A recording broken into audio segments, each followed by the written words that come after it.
So mga par, matapos nga po tinuring na fugitive si Tank Davis ng kapulisan dahil may nakabinbin pa ito na kaso kung saan mga idol, halos mahigit 2 linggo na pinaghahanap si Tank Davis. Kung saan mga idol, hinuli na si Tank Davis. Ulitin ko mga boss, nahuli na po si Tank Davis. Hindi ito sumuko kundi dinakip talaga. Naglabas na rin ng mugshot ang mga pulis ni Tank Davis. Patunay na nasa kustodiya na ito mga idol. Abangan na lang natin mga idol sa masusunod na linggo kung ano ba ang hatol kay Tank Davis. Kung matatandaan nyo mga idol, ginisan ni Jake Paul itong si Tank Davis kung saan halos gumastos ng 1 million dito si Jake Paul para i-promote ang kanilang exhibition fight. Tapos sa huli pala mga idol, atras pala si Tank Davis. Sinayang lang talaga ni Tank Davis ang 40 million US dollars na posibleng pera na tanggapin ito sa laban niya kay Jake Paul.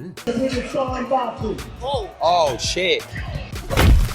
Samantala kung dinaanan naman po na hindi magandang balita, ang ating pambato na si Mike Magsayo dahil binura ang kanyang laban kay Magnesi ng Golden Boy Promotion. Kung saan mga idol, nagsalita na po si Magsayo. Aniya abangan na lang daw natin ang kanyang next fight. Coming soon na daw mga boss. At iba daw ang kanyang makakalaban, hindi na si Magnesi. Well, magandang balita to mga idol. At sa pagkakasabi ni Magsayo, meron talaga ito malaking laban na posibleng mas malaki pa sa laban kay Magnesi. At hindi na tayo magugulat mga idol sakaling hindi na dumaan si Magsayo sa title eliminator fight ng WBC at dumiretso na ito sa world title fight kalaban ng kampiyon si Oshaki Poster. Tandaan natin mga idol, PBC fighter din po itong si Poster at hindi mahirap na kumbinsihin ito ni Sean Gibbons para ipalaban sa kanyang alaga ni si Mike Magsayo. Kaya abangan natin ito mga idol. Sa mga nagsasabi na walang pag-asa manalo si Magsayo kay Poster dahil binugbog lang nito si Fulton, talagang hindi yan totoo mga boss. Malakas po na contender si Magsayo at masipag ito sa training. Simula nang natalo ito na magkasunod kay Vargas at Figueroa.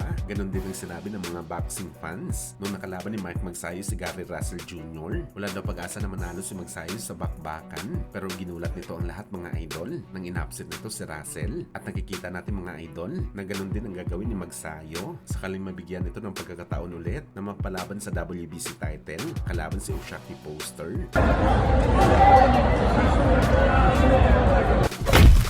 Sa kabilang banda naman mga idol, matapos nga po mag-usap si Sean Gibbons at Bel Haney kung saan nag-viral ito sa social media mga boss na pinag-uusapan nila ang potensyal na laban ni Pacman at Devin Haney. At ayon sa ating source mga idol, posible daw i-consider talaga ni Devin Haney ang laban nito kay Manny Pacquiao sakaling hindi daw ito makakuha ng unification fight sa ibang kampiyon. Ulitin ko mga idol, rumors pa lang ito pero talagang mahirap tanggihan ang laban kay Pacman mga boss dahil bukod sa ligasiya na ang bakbakan, posibleng tumanggap talaga si Haney na malaking pera sa paglaban nito sa nag-iisang 8th Division Champion.